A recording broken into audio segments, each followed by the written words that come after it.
실장님, 저는 50대 엄마, 60대 아빠가 있는데요. 제가 자취를 해서 그런지 몇 달 만에 집에 가보면 엄빠가 정말 눈에 띄게 늙는다는 게 느껴지는 거예요. 그래서 어버이날을 맞이해서 효도 시술을 해드리고 싶은데 어떤 시술이 부모님 만족도가 좋을까요? 추천 부탁드려요. 안녕하세요. 상담실장 경력 15년차 청담 뷰티 파라다이스 MJ 피부과의 김은진 실장입니다. 이땡땡님 반갑습니다. 저는 이땡땡님의 사연이 정말 공감이 가는 게 평소에 제 피부에만 관심을 갖다가 부모님 얼굴을 오랜만에 보면 와, 정말 세월이 고스란히 느껴질 때마다 너무너무 속상하죠. 그래서인지 이맘때면 많은 고객님들이 어버이날만큼은 부모님과 피부과를 와야겠다라는 생각을 정말 많이 하십니다. 그래서 오늘은 실제로 엄마나 아빠를 모시고 오시는 고객님들이 어떤 시술을 해드렸는지 상담 시 부모님의 반응 그리고 만족도에 대해서 실제 사례만을 토대로 답변을 해드리는 시간을 가져보겠습니다.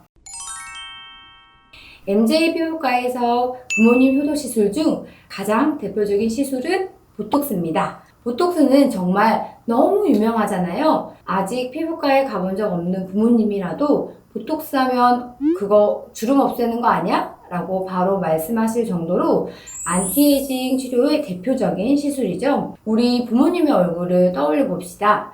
이마에 굵은 주름, 미간에 내천자라고 부르는 이 세 줄, 눈가에 이 까치발 주름, 팔자주름 등 당장 떠오르는 주름의 모습이 있죠. 주름들은요, 살면서 지어온 표정 습관들에 의해 더 깊어지고 반복적으로 만들어지고 있는 겁니다. 이 주름을 만드는 표정 근육을 보톡스 시술로 마비를 시켜서 근육을 사용하지 않게 해드리면 주름을 만드는 과정이 멈춰지고 더 이상 깊게 파이지 않겠죠? 제가 이렇게 상담을 해드리면요, 많은 부모님들이 못마땅한 표정으로 질문을 하십니다. 근육을 마비시킨다고요? 그러면 표정이 부자연스러워지는 거 아니에요? 눈은 안 웃고 입만 웃어서 보톡스 맞은 티나가 난다던데? 라는 말씀들을 정말 많이 하시는데요. 걱정 꽉 붙들어 매셔도 됩니다. 우리가 보톡스를 투여하게 되는 표정 근육층은요, 근육층 중에서도 정말 이 얕은 근육층인데요. 그리고 걱정하시는 것처럼 표정을 지을 때 움직이지 않으면 정말 어색한 부위가 있어요. 그 부위에 보톡스를 놨을 때 부자연스러워 보이는 거거든요. 그 부위는 피해서 주사를 하는 것이 원칙이므로 부자연스러울 걱정은 넣어주세요. 한번 시술을 받아보신 분들은 오히려 좀 더 효과가 오래 갔으면 좋겠다고 하실 정도로 주름이 개선되므로 보톡스에 대한 오해가 있으신 부모님이 계시다면 오늘의 영상을 꼭 보여주세요. MJ 피부과에서 부모님 효도 시술 중 두 번째로 많이 하러 오시는 시술은 브라이트닝 관리입니다. 우리 부모님 나이대가 되면은 우리가 생각지도 못했던 것들이 많이 납니다. 기미는 물론이고 이 각종 색소 침착, 검버섯까지 저희 피부과에 오시는 30대 단골 고객님 한 분이 계신데 어느 날 조심스럽게 저한테 말씀하시는 거예요. 우리 엄마 얼굴에 검버섯이 보이기 시작했는데 검버섯은 저승꽃이라고 하던데 정말 걱정이라고요. 검버섯 할 때는 그냥 그렇다가 저승꽃이라는 단어가 같이 붙으니까 얼마나 무시무시한가요? 게다가 여기에 따라오는 소문이 하나 더 있죠? 그냥 냅두면 암이 될 거라는 그런 소문이요. 그런데 여러분, 이 부분은 팩트가 아닙니다. 검버섯이라고 불리는 이 피부 질환의 정확한 명칭은 지루각화증인데요. 주로 40대부터 육안에 보이기 시작해서 60대 이상 연령대에는 늘어나게 됩니다. 노화와 함께 자외선에 자주 노출된 부위에서 나타나는 일종의 색소 침착이라고 할 수 있는데요. 갈색 판의 형태로 이 둥그런 형태를 보입니다. 게다가 장년층은 피부 장벽이 약하기 때문에 젊은 층보다 더 빈번하게 나타나게 되니 나이가 들수록 지루성 각화증이 더 넓게 퍼지거든요. 그래서 저승꽃이 핀다 라는 표현이 생긴 것 같습니다. 하지만 지금은 검버섯을 그렇게 무시무시한 단어로 부르기에는 60대는 젊고 검버섯 또한 충분히 치료가 가능한 색소 질환입니다. 검버섯이 날 정도의 피부 상태라면 사실 검버섯뿐만 아니라 잡티, 편평사마귀, 기미 등 다른 색소 질환들도 같이 나타났을 때 확률이 대부분이거든요. 이런 부분들을 피부과에서 정확히 진단받으신 뒤 알맞은 치료를 받으시면 깔끔한 피부로 되돌릴 수 있습니다. 이제 조금만 지나면 자외선 노출이 정말 심한 여름이 오잖아요. 여름까지 넘기시면 잡티나 검버섯이 훨씬 더 배가 됩니다. 색소 질환은 보통 자외선이 강력한 적이니까요.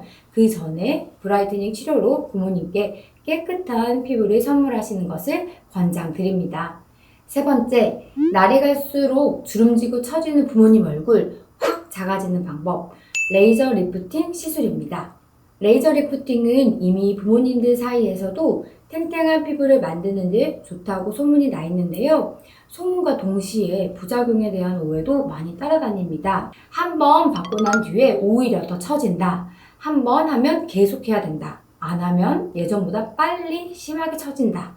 결론부터 말씀드리자면 오해십니다. 레이저 리프팅은요, 단순히 이렇게 피부를 위쪽으로 붙이듯이 고정시키는 것이 아닙니다. 피부 구조는 크게 4가지로 나눌 수 있습니다.